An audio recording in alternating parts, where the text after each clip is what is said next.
अस्सलाम वालेकुम दोस्तों, कैसे हैं आप लोग। उम्मीद करता हूं भाई सभी लोग खैरियत से होंगे। एक बार फिर से आप सभी का स्वागत है आपके अपने YouTube चैनल सिटी ट्रैवल 23 में। तारीख है भाई 28 जून 2026।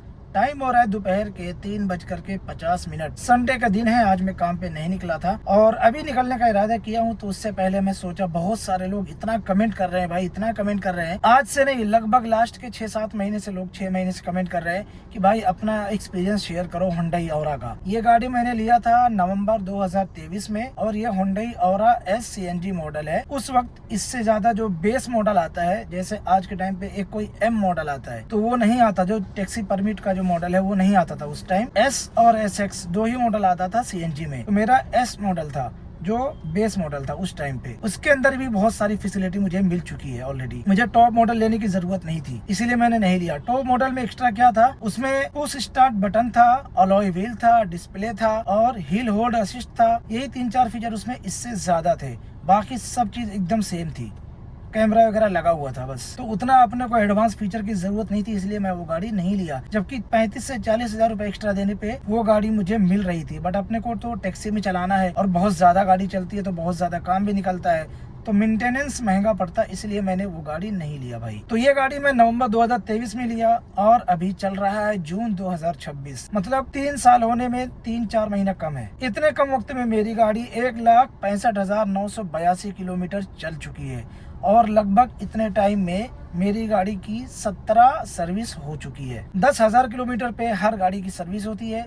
मेरी भी गाड़ी की 10,000 किलोमीटर पे होती है। कभी कभी 500 या 1,000 किलोमीटर एक्स्ट्रा भी हो जाता है किसी मजबूरी की वजह से। बहरहाल आज आपको मैं पूरे गाड़ी में कौन सा पार्ट कितनी बार कितने किलोमीटर पे चेंज हुआ है ये बताऊंगा। हो सकता है कुछ किलोमीटर आगे पीछे बता दूं, लेकिन लगभग एकदम सही आपको जानकारी देने वाला हूं। और ये गाड़ी से निकल करके बाहर जा करके और बोनट खोल करके सब कुछ दिखा के और बताऊंगा। और सर्विस में क्या चेंज होता है नॉर्मली वो भी बताऊंगा आपको। जैसे हम गाड़ी लेते हैं तो हमारी गाड़ी 1,00,000 किलोमीटर पे क्या चेंज होगा, 1.5 लाख किलोमीटर पे क्या क्या चेंज होता है, क्या प्रॉब्लम आती है।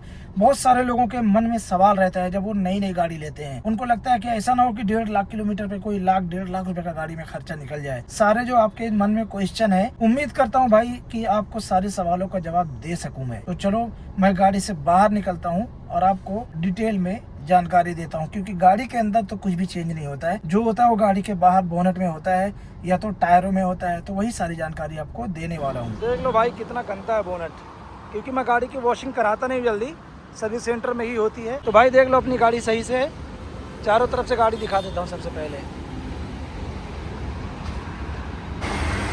पहले जो मैंने अपनी गाड़ी में चेंज किया था नवंबर 2023 में मैंने गाड़ी लिया और उसके बाद 8 महीने के बाद ही मेरी गाड़ी की सबसे पहले बैटरी चेंज हुई। और ये चेंज हुई थी जुलाई 2024 में। उसके बाद फिर अभी जाकर के चेंज हुई है जून 2026 में। तो 2 बार ये बैटरी अपनी चेंज हो चुकी है भाई। उसके बाद आता है यहाँ पे लगा हुआ है जो बोलते हैं CNG फिल्टर। ये 80,000 से 85,000 किलोमीटर पे चेंज हुआ था और अब की बार सर्विस में भी ये चेंज होगा। स्पार्क प्लग यहीं पे कहीं होता है, मुझे मालूम नहीं है। ये 2 बार चेंज हो चुका है, लेकिन अगली बार कब होगा कुछ पता नहीं है।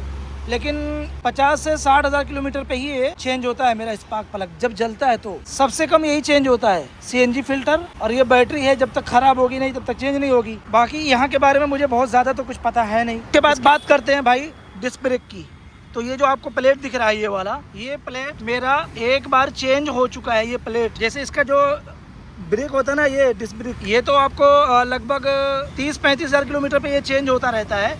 लेकिन ये प्लेट लगभग 70-80 हजार किलोमीटर या 1,00,000 किलोमीटर पे चेंज होता है। तो ये एक बार मेरा चेंज हो चुका है। पहले उसको एक बार लैब पे लेके जाते हैं, उसको घसाई करके लाके लगाते हैं। दोबारा जब उस पर लाइनिंग ज़्यादा आ जाती है तो उसको नया लगाना पड़ता है। और ये सर्विस में जब ख़त्म होता रहता है तो ये ब्रेक पैड चेंज होता रहता है भाई। और इसका भी जो ड्रम ब्रेक है इसमें, तो इसका भी जो ब्रेक पैड होता है ना, लाइनर बोलते हैं उसको, तो वो सर्विस के हिसाब से जब ख़त्म होता है तो वो चेंज होता रहता है। ये टायर में, इसमें ड्रम ब्रेक होता है, इसमें डिस्क नहीं होता, डिस्क आगे वाले में ही होता है। अब बात करते हैं टायर की। तो भाई जो अपना आगे वाला जो टायर है, ये टायर अपना पहली बार चेंज हुआ था 90,000 किलोमीटर। पीछे वाला जो टायर है उसको निकाल दिए थे और नए वाले यहाँ पे नया लगाए थे और यहाँ वाला वहाँ लगाए थे। तो पहली बार मेरा जो टायर चेंज हुआ था 90,000 किलोमीटर पे हुआ था और दोबारा जो आगे वाला पीछे किए तो वो 1,40,000 किलोमीटर पे चेंज हुआ था। तो 1,40,000 किलोमीटर पे आगे और पीछे का चारों टायर मिला करके चेंज हो जाता है। अब बात करते हैं भाई हेडलाइट का जो बल्ब है ना, बल्ब ये लगभग 3 से 4 बार मैं चेंज कर चुका हूँ। ये बल्ब और वो बल्ब ये खराब होता रहता है कभी कभार, लेकिन बाकी और कोई भी लाइट आज तक मेरी खराब नहीं हुई है। अब मेरी गाड़ी का ये जो जाली है ये चेंज हो चुकी है, क्योंकि ये डैमेज हो गई थी बीच में एक बार, तो मैंने नया लगवा लिया पूरा। बाकी बम्पर वही है, कलर करके लगा दिया गया है। अब बात करते हैं डोर हैंडल की, तो ये मेरा डोर हैंडल एक बार चेंज हुआ है। इसका मतलब नया लेंगे सर्विस सेंटर से तो वो कलर करके और हैंडल के साथ में कुछ 700 से 800 रुपये इसका खर्चा आता है। बात करते हैं भाई सीएनजी बाटले की, तो ये सीएनजी बाटला हर 3 साल पे आपको रिन्यू कराना होता है और उसकी सर्टिफिकेट लेनी होती है और वेबसाइट पे एम परिवहन के अपडेट कराना होता है। तो ये 3 साल पे होता है और उसकी डेट, ये जो ढक्कन है इसके ऊपर लिखी रहती है एक्सपायरी डेट, तो उसको 3 साल पे चेंज कराते हैं। 3,500 से 4,000 रुपये इसका खर्चा आता है। बाकी और यहाँ पे कोई भी खर्चा नहीं रहता है भाई। ये जो आपको वाइपर ब्लेड दिख रहा है ये मेरा शायद 2 बार चेंज हो चुका है। एक बार मैं सर्विस सेंटर में खाली ब्लेड डाला था और एक बार जब ये ग्लास टूट गया था मेरा, तो ग्लास चेंज करने के टाइम पे भी इसको मैंने चेंज किया था वाइपर ब्लेड। और इसका जो मोटर होता है एक बार ये मोटर भी चेंज हो चुका है और ये मोटर बहुत महंगी आती है, कुछ 3,500 से 4,000 रुपये तक की आती है, लेकिन सर्विस सेंटर में मेरा वो लोग वारंटी में क्लेम करके दिए थे मुझे। आपको ये जो बेल्ट दिख रहा है ये बेल्ट, ये इंजन का बेल्ट है भाई।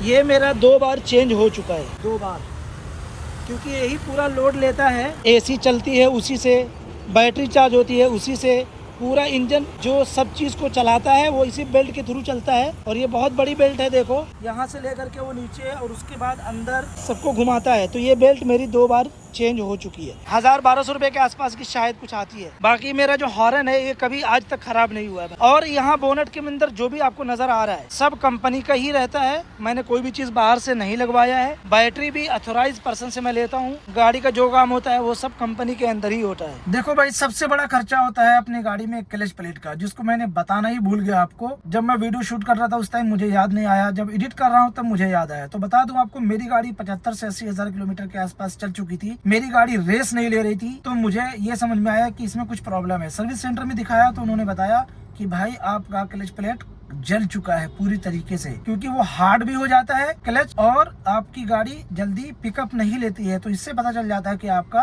क्लच प्लेट खराब हो गया। सर्विस सेंटर में गया तो उन लोगों ने बताया आपकी गाड़ी का क्लच प्लेट चेंज होगा। उसका उन्होंने मुझे खर्चा बताया भाई साहब 13,500 से 14,000 रुपया। मेरा तो दिमाग ही खराब हो गया भाई रेट सुन करके। वहाँ पे इतना पैसा क्यों लगता है? क्योंकि वहाँ पे क्लच प्लेट का जो पूरा सेट होता है, क्लच प्लेट और उसका एक फ्लाई व्हील या ऐसा कुछ बोलते हैं, और उसका केबल और ऑयल सब चीज डालते हैं, और उसमें 4,500 रुपया उसका लेबर चार्जेस होता है हुंडई के अंदर। सब मिला करके 13,500 से 14,000 रुपया खर्चा आता है। तो ये काम मैं वहाँ पे नहीं कराया, बाहर जाके कराया। तो वहाँ पे 3,500 रुपए में पूरा सामान आ गया था और 1,000-1,500 रुपए के अंदर लेबर चार्जेस और उसका जो ऑयल लगता है वो भी उसमें आ गया। यानी 5,500 रुपए के अंदर अंदर और लगभग 4 घंटे या 4 घंटे के अंदर अंदर अपना क्लच प्लेट चेंज हो गया, जबकि सर्विस सेंटर में लगभग 1.5 दिन लगता है। खराब क्यों होता है? जब हम हाफ क्लच पे गाड़ी चलाते हैं और बहुत ज्यादा ट्रैफिक में गाड़ी चलाते तो अपना क्लच प्लेट खराब हो जाता है। सबसे ज्यादा खराब उन्हीं लोगों को होता है जो एकदम नए लोग होते हैं, जो एकदम पहली बार गाड़ी चलाते हैं, उन्हीं से क्लच प्लेट ज्यादा खराब होता है भाई। लेकिन अगर 70-80 हजार किलोमीटर पे क्लच प्लेट चेंज हो रहा है तो वो नॉर्मल है। लेकिन अगर 35-40 हजार पे खराब हो रहा है, इसका मतलब ये है कि चलाने वाले बहुत ज्यादा लापरवाही से गाड़ी चला रहे हैं भाई। बाकी जो साइड मिरर वगैरह है ना, ये हिस्सा ये अंदर से कंट्रोल होता है ड्राइवर साइड से, लेकिन आज तक ये कभी खराब नहीं हुआ है। देखो गाड़ी के अंदर ये जो सिस्टम है इतना, ये बहुत ही ज्यादा यूज होता है भाई। लेकिन ये आज तक 1,65,000 किलोमीटर से ज्यादा गाड़ी चल चुकी है, लेकिन ये सिस्टम आज तक चारों विंडो में मोटर लगी होती है जो अप डाउन करती है बटन से, जैसे ही अपन दबाते ऊपर नीचे होता रहता है, लेकिन ये आज तक मेरा खराब नहीं हुआ है। चारों डोर में से देख लो आप, चारों डोर में कभी भी आज तक मेरा चेंज नहीं किया गया है।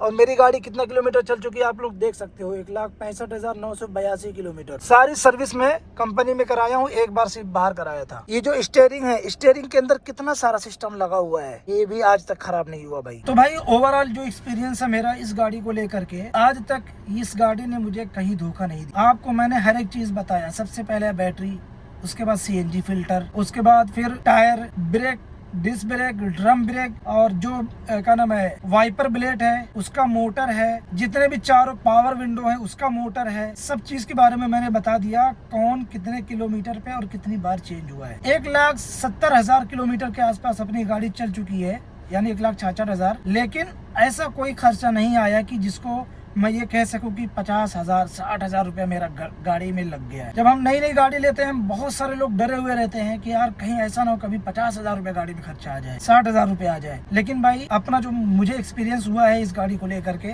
वो मैंने ईमानदारी से आपको बताया है जितना मुझे जानकारी है, क्योंकि पैसा मैं ही देता हूँ, काम मैं ही कराता हूँ और अपने सामने कराता हूँ। ऐसा नहीं है कि कोई भी पार्ट चेंज हो रहा है अपने को पता नहीं है। सर्विस सेंटर में भी जब काम होता है तो उसकी फोटो और वीडियो अपने पास आती रहती है। नॉर्मल सर्विस में क्या होता है, जब अपन सर्विस सेंटर में जाते हैं सबसे पहले engine oil, oil filter, AC filter, air filter ये चेंज होता ही है। एसी फिल्टर कभी कभी लोग 2 सर्विस के बाद कराते हैं, लेकिन बाकी सब चीजें करना ही पड़ता है। चारों टायर को खोल करके उसकी सफाई होती है, लाइनर की, डिस्क ब्रेक की, सबकी सफाई होती है। और उसके अलावा जो चारों सस्पेंशन होते हैं उसको भी चेक किया जाता है। सस्पेंशन में भी मेरे 4 में से एक सस्पेंशन में थोड़ी सी पीछे वाले में आवाज आ रही, तो शायद वो चेंज करना। उसका खर्चा 2200 से 2500 रुपए के आसपास मैंने सुना है कि आता है। लेकिन अभी तक भाई ईमानदारी से बता रहा हूँ मेरी गाड़ी में कोई बड़ा खर्चा नहीं। गाड़ी चलती है जिस हिसाब से उस हिसाब से कोई खर्चा नहीं आया। बहुत सारे लोग बोलते हैं ना कि रुला देगी कितना, अरे भाई कब रुलाएगी गाड़ी? 1.5 लाख किलोमीटर से ज्यादा तो हो चुका है, 3 साल होने वाला है, रुलाएगी कब? और कंटिन्यू मैं 3,000 2800 किलोमीटर में ये गाड़ी को चला चुका हूँ, फिर भी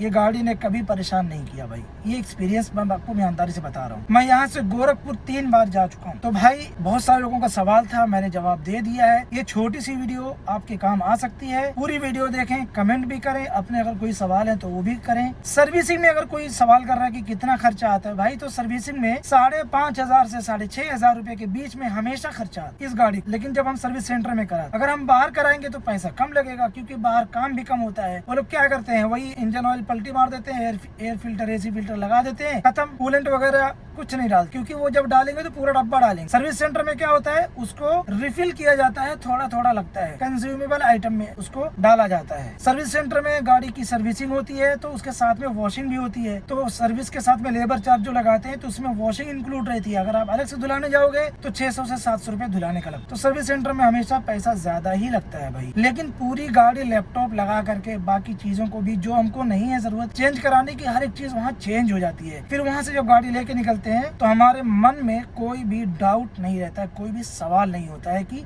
ऐसा ना हो कि गाड़ी में कोई काम पड़ा हो, कोई काम पेंडिंग रह गया हो और वो हम ना कराएं। तो भाई सर्विस सेंटर में कराने का यही फायदा होता है। बाकी सर्विस सेंटर में कितने लोग सर्विस कराते हैं आप लोग खुद कमेंट करना, अगर आप ओला उबर में गाड़ी चलाते हो। और जो मैंने बताया है कि इतने 1000 किलोमीटर पे ये पार्ट चेंज हुआ है मेरी गाड़ी में, तो अगर आपके पास डिजायर है तो वो पार्ट आपकी गाड़ी में कितने किलोमीटर पे चेंज हुआ है बताना। जैसे सीएनजी फिल्टर डिजायर में कितने 1000 किलोमीटर पे चेंज होता है बताना।